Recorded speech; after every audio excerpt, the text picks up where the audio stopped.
Hi, Steve Skojec here. Just wanted to give you a quick update on OnePeterFive. Wanted to let you know that things are still on track. We're working behind the scenes feverishly to get everything done.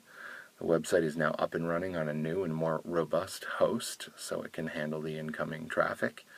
We've got the layout getting all put together, which is great. The site is absolutely beautiful to look at, and that makes me very happy. I like pretty websites. But most importantly, we have content coming in, and it's really, really good. I'm very excited about, the topics that we're going to be covering and the kind of writers who are going to be doing it, some of whom will be well known. I'm not going to reveal them yet. You have to wait, keep you in suspense. Some of whom you may never have heard of before, but they're people you should really be hearing from. In the decade or two that I've been doing this online, writing about these topics and interacting with people, Catholics all around the world, I've made a lot of relationships with a lot of really interesting people, and they have a lot to offer, and I want to bring that to the table. I want to do something new and something different, and I'd like to change the conversation in the online Catholic world. I want this to be something positive. I want it to be something that focuses on, the true, the good, and the beautiful. I want to emphasize the things that made Catholicism the driving force of Western civilization. And it was, and it is, and it could be again. We've lost our way a little bit, but I think we can fix some of that. Those of us who are younger, especially Gen X, Gen Y, but I mean even the younger end of the baby boomer generation, they never saw what the church was like at the beginning of the 20th century when vocations were strong and mass attendance was high and the churches were beautiful and people cared about how, they cared about the church and they cared about how it appeared to the world and they cared about evangelization, and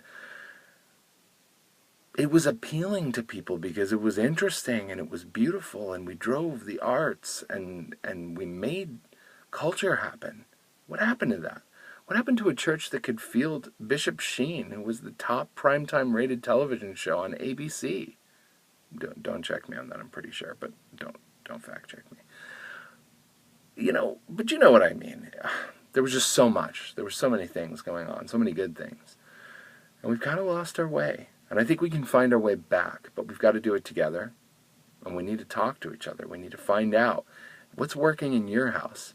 What do you do, when you're trying to get the kids to pray the family rosary, but it's just not coming together because everybody's got something different they're trying to do, and you've got 1,500 screens you're trying to get them away from?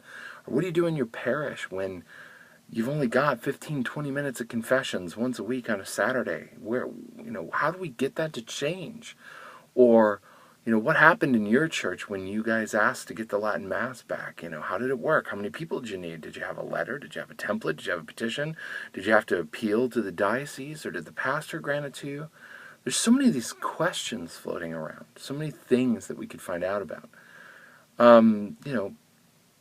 don't know. I could go on and on. It's 1:45 in the morning, and I'm hiding out of my closet so I can make this video because that's how excited I am about this project. I work on it every opportunity I get, sometimes to my own detriment. But I'm just really glad. I'm really glad we have this opportunity to do this, and I'm really glad that there's been so much interest already. Thank you so much for liking our Facebook page and signing up for our mailing list. I have just endless email notifications about people signing up for the mailing list. I'm very, very pleased, and I appreciate your support. And I would very much appreciate your prayers for the success of this endeavor, and just that we'll be faithful to God's will in this. This is up to Him, whether it works or not. If we're not doing His work and we're not being apostles that we're supposed to be, then there's really no point to doing this. I don't want to do this for my own self-aggrandizement. It's just not something that's going to be worth it. We want to do it for Him and for the church. So we're looking forward to it, and we'll see you this coming Friday.